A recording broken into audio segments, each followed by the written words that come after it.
First things first, I'd like you to go to forcethevote.org and sign up and then share like crazy.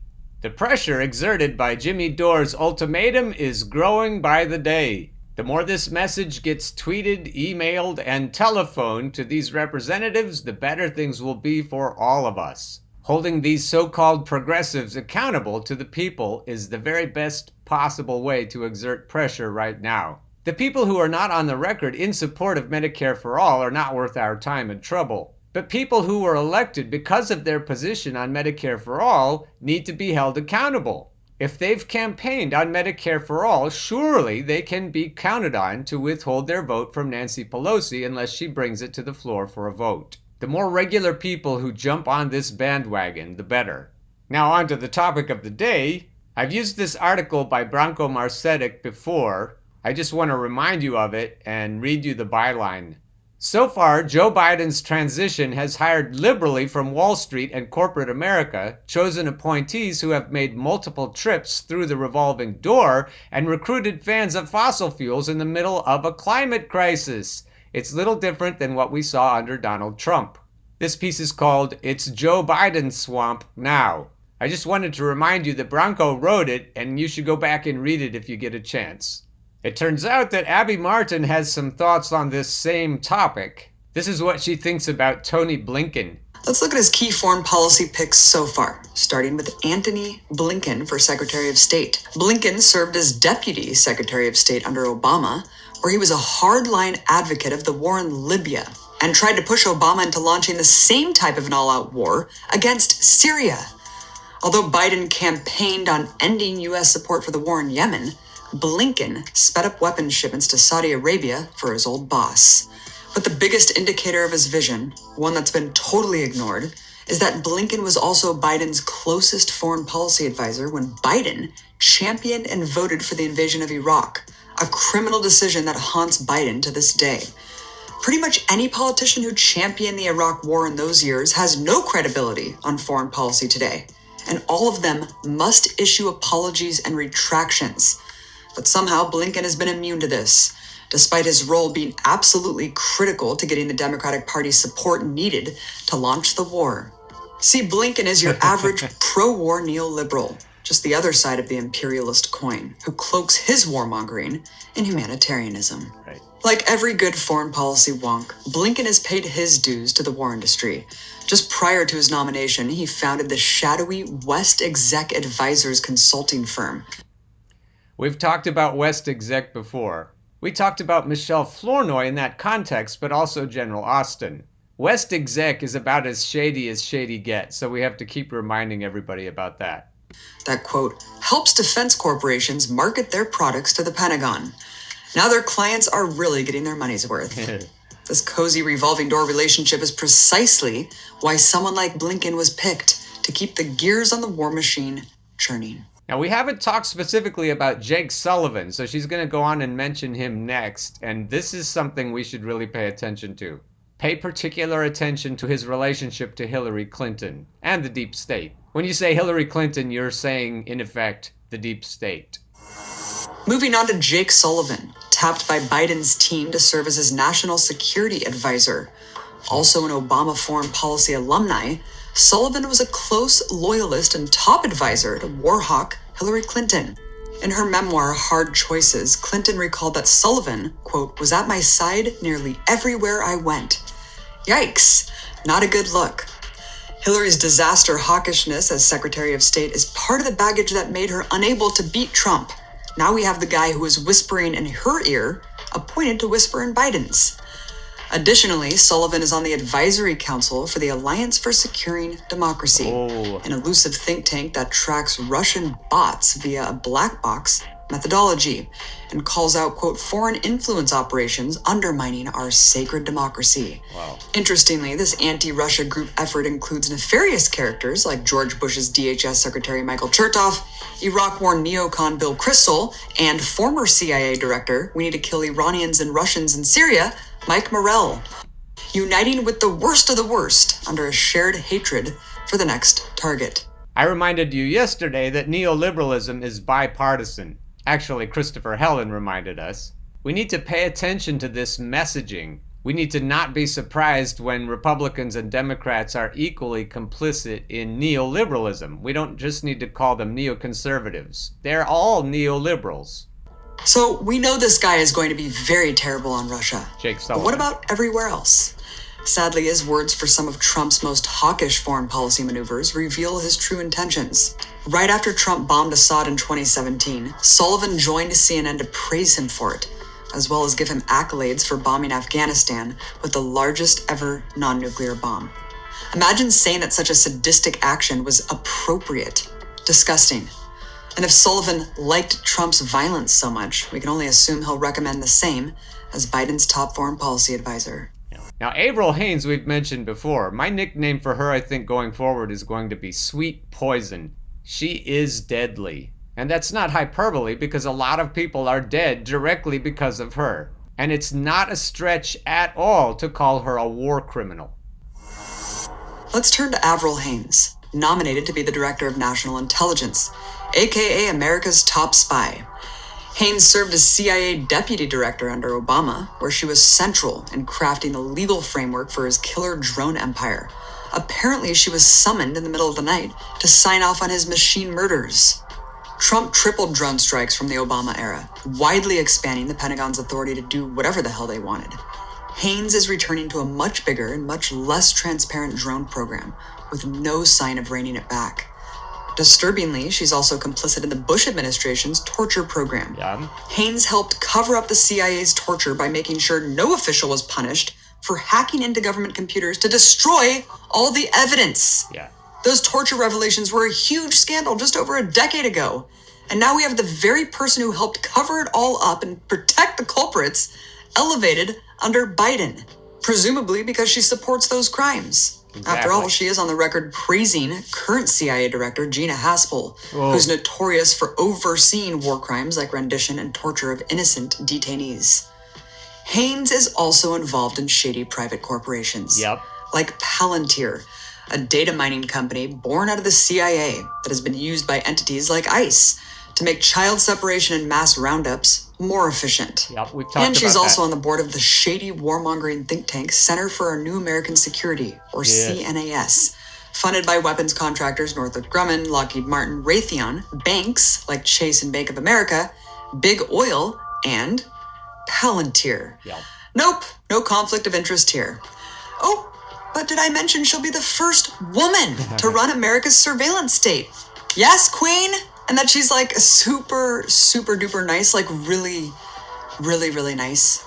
Even though she's personally complicit in torture, thousands of civilian deaths, and war profiteering, the director of Human Rights Watch said she's, quote, one of the nicest people I've ever met, and probably the nicest person I've ever met who worked for the U.S. government. Aw, that's so sweet.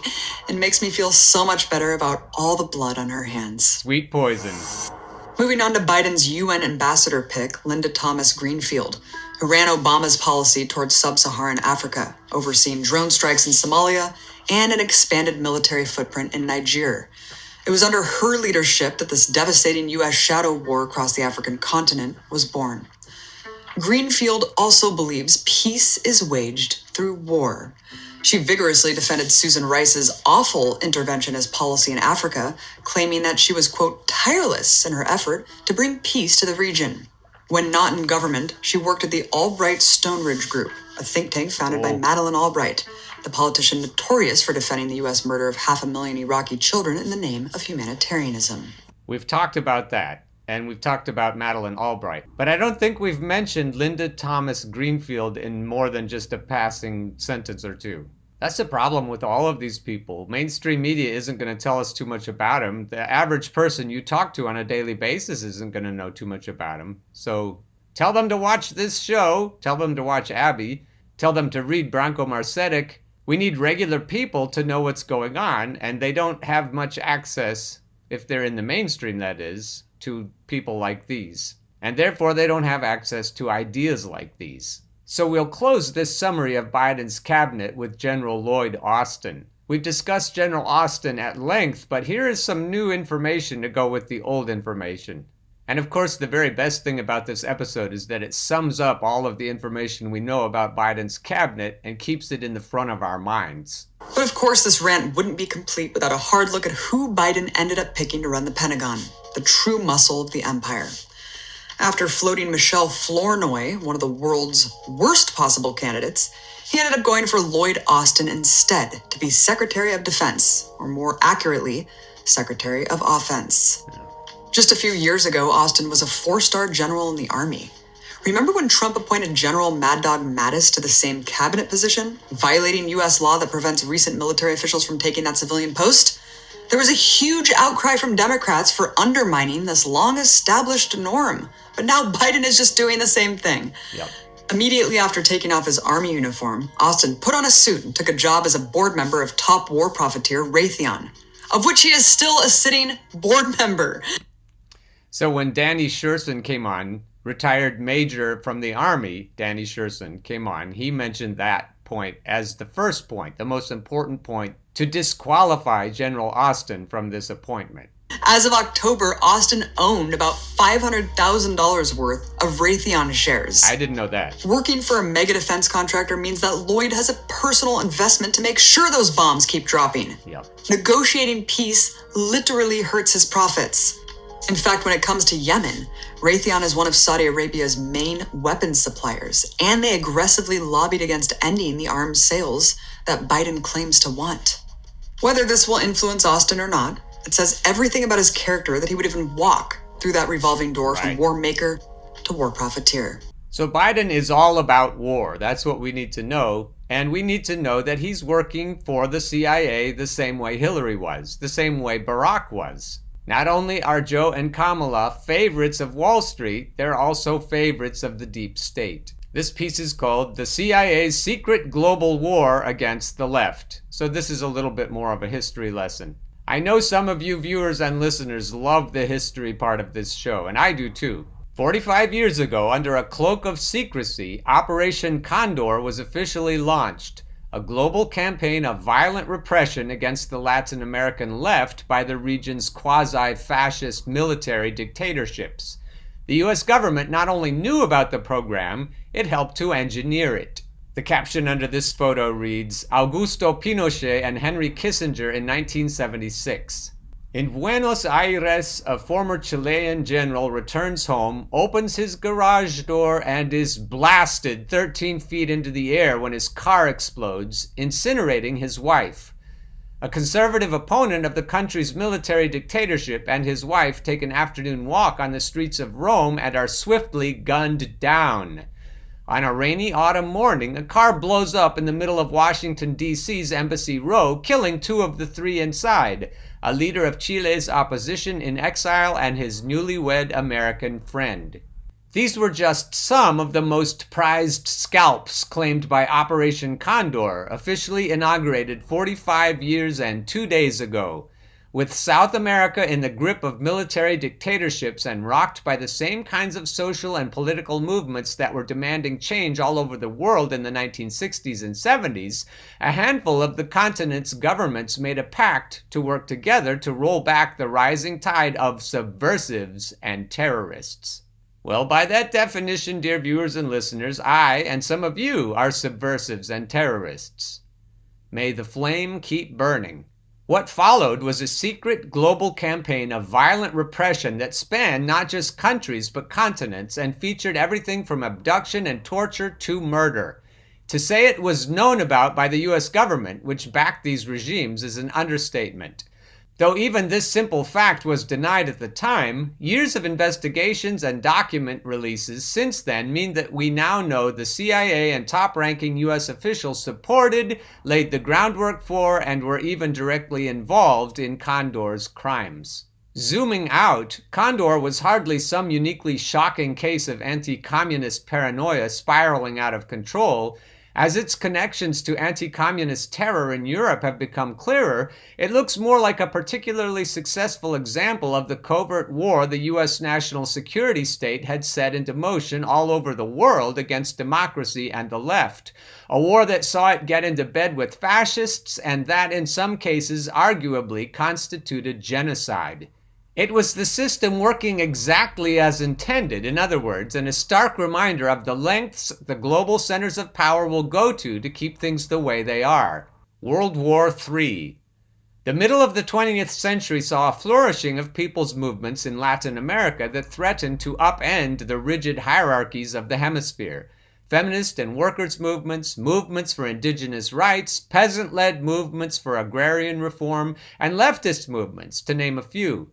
Naturally, they had to be stopped. Until then, Washington-backed juntas and dictatorships had successfully kept a lid on such social change, or simply overthrew whatever governments those movements succeeded in forming. Such changes, after all, directly threatened not just the power and privileges of the region's long-standing elite, but Western business interests too. So it was that at the prodding of U.S.-owned corporations like Chase Manhattan, Anaconda Copper, and Pepsi, former corporate lawyer and then President Richard Nixon backed the military overthrow of Salvador Allende's democratically elected socialist government in 1973 and its replacement by a vicious dictatorship under General Augusto Pinochet. But for the region's paranoid leadership, even their internal campaigns of terror were not enough. So in 1975, the governments of Chile, Argentina, Bolivia, Paraguay, and Uruguay secretly met in Santiago, Chile, and agreed to work together to spy on and track suspicious individuals and organizations directly or indirectly linked to Marxism. Before long, Brazil, Peru, and Ecuador joined up too. The information gathering initiative was dubbed Condor in honor of the national bird of several of the participants, including the host country. Despite what the minutes stated, this was no mere surveillance pact. What Operation Condor meant in practice was that the state kidnappings, torture, and murder that had run roughshod over the remaining pockets of dissent within these countries would now go beyond their national borders. If you were a leftist or anyone else the government saw as a threat, then escape, exile, and even asylum would no longer save you. There was nowhere to hide. Argentina was still a democracy at the time and was a safe haven for many leftists who had been forced out of several countries in the Southern Cone, says New York University Associate Professor Remy Brulin. Suddenly, they realized that was not safe anymore. While Condor officially lasted only a few years, the region's governments had long collaborated in less formalized ways to stamp out their political opponents. According to the database on South America's transitional human rights violations, between 1969 and 1981, such cross-border operations claimed at least 763 victims of atrocities ranging from kidnapping and torture to outright murder. Nearly half of them Uruguayan, close to a quarter Argentine, and 15% of them Chilean. Most of these atrocities took place in Argentina, which saw 544 cases, with Uruguay a distant second at 129. As explained in a 1976 report by Harry W. Schlaudeman, Richard Nixon's Assistant Secretary of State for Inter-American Affairs, South American officials like Uruguay's Foreign Minister Juan Carlos Blanco Estrade, one of the brighter and normally steadier members of the group, saw themselves as fighting a Third World War, with the countries of the Southern Cone as the last bastion of Christian civilization. Having come to power in battle against the extreme left, he noted, these repressive governments had their ego, their salaries, and their equipment budgets inextricably wrapped up in this concept. The result was a stream of often stomach-churning crimes. The typical Condor operation might go something like this.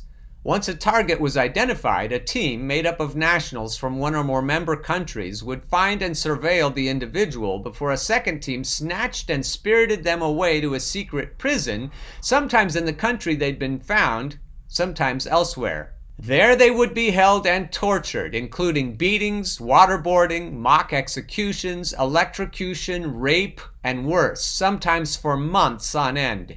In some cases, family members were kidnapped and tortured too, or even stolen from them, for no reason beyond sadism.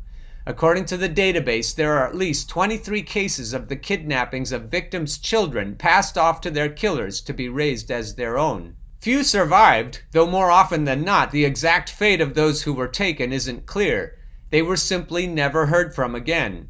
On occasion, survivors brought back word about the disappeared, such as witnesses who remembered Jorge Isaac Fuentes Alarcón, a sociologist arrested while crossing the Argentina-Paraguay border and accused of being a courier for the far-left Chilean group MIR. The stories were never pretty. Those witnesses later testified that they'd seen Fuentes arrive at the Villa Grimaldi death camp in Santiago covered in scabies, with one victim turned collaborator under duress recalling that he was chained in a doghouse full of parasites, mockingly referred to as pichicho, street dog. Yet such testimony also spoke to the resilience of the human spirit and the sense of solidarity that knitted such leftist groups together.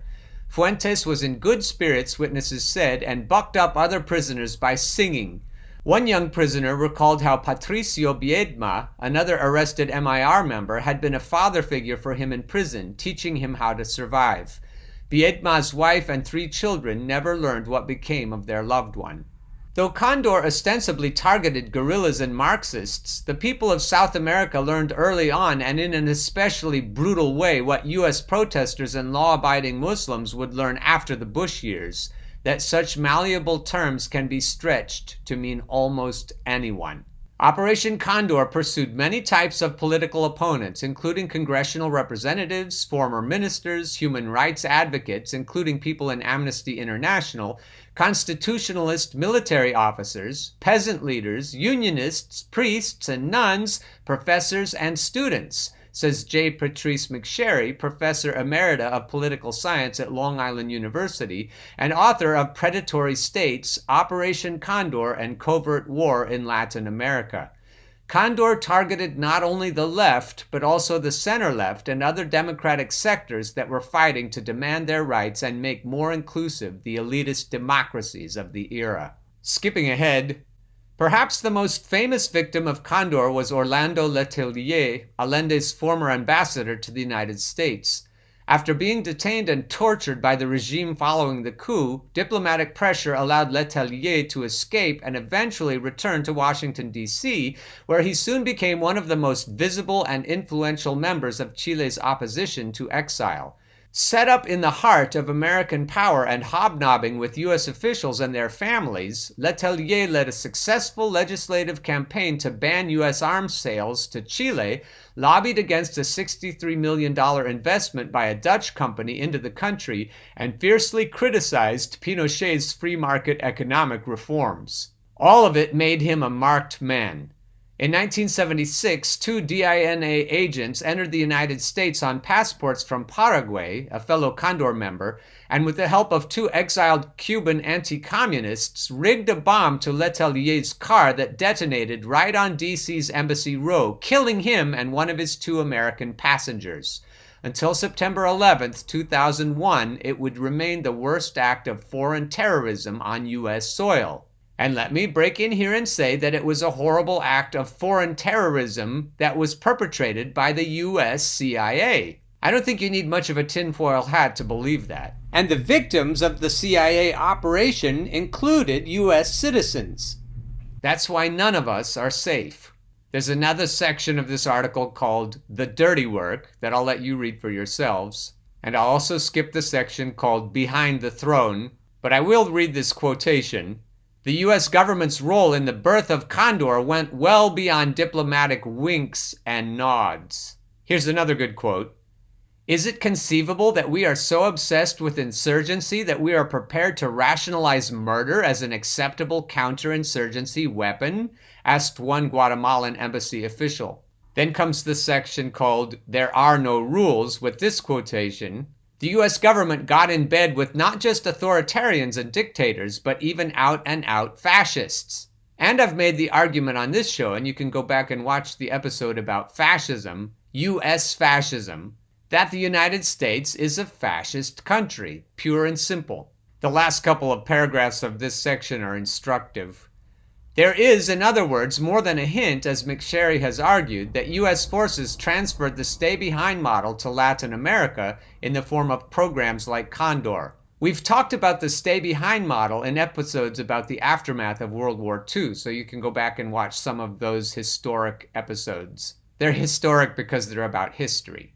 As the Pentagon Papers revealed, the U.S. government has already done so in another Cold War theater, Vietnam, where in 1956 it tasked a Special Forces unit with the initial mission of preparing stay-behind organizations in South Vietnam just below the 17th parallel for guerrilla warfare in the event of an overt invasion by North Vietnamese forces. But the evidence also hints at something darker, at a global anti-Marxist agreement, in the words of the court testimony of Michael Townley, the DINA agent behind the Prats, Layton, and Letelier assassinations. The last section of this article is called Coming Full Circle. Though Condor has long been over, its language and practices continue to echo today. According to Brulin, it was with the ascent of Ronald Reagan from 1981 on that the bellicose political discourse around terrorism that had suffused the Condor countries had infected the United States, with Reaganite anti-terror rhetoric initially focused on Central America. As the years passed, its spirit continued to haunt U.S. politics even as the focus shifted to the Middle East. Everything the U.S. has been saying after 9/11 is something Reagan is saying about Central and South America in the 1980s, and what U.S. officers are saying to Latin American dictators in the 1950s and 1960s, says Brulin, and always based on the same lie: how strong the enemy was and what we are doing about them, which in the real world is using death squads. Here's a quotation. It's impossible to talk about the details of Condor without thinking of the War on Terror launched by George W. Bush nearly 20 years ago. I spoke too soon. Actually, the last section of this piece is called A History Rewritten. As typically recounted, the story of the 20th century goes something like this. After briefly uniting to defeat fascism, the United States and the Soviet Union turned the rest of the century into a clash of ideologies, one that always threatened to erupt, but never quite did, into outright great power war. With nary a shot fired, free market capitalism won out thanks to the hearts and minds won by the power of television, cheeseburgers, and convenient home appliances. But programs like Operation Condor cast that history in a very different light. With them in mind, that triumph looks intensely violent, one in which the U.S. government swiftly allied with autocrats and even fascists to attack democracy and brutally put down people's movements of all kinds the world over, lest their goals of a more just, egalitarian world threaten Western strategic and business interests. And with that economic system now sputtering under the weight of several crises, the repressive measures long reserved for the rest of the world are becoming more visible at home as an agitated U.S. public turns ever more unruly in the face of their own long declining living standards. It's an episode especially relevant to the post-Trump era, where agencies like the CIA have successfully rebranded themselves as defenders of democracy and liberal values against impending fascism. And that's where the criticisms of yesterday's show against Cornel West's position come into play. When he was speaking, he said that it was U.S. neoliberalism against U.S. neo-fascism. And it's all neoliberalism. It reminds us of the unvarnished, well-organized brutality that lies behind the global order Trump and his predecessors inherited, a sometimes neo-fascist brutality engineered and led by those same agencies to protect elite power and business interests.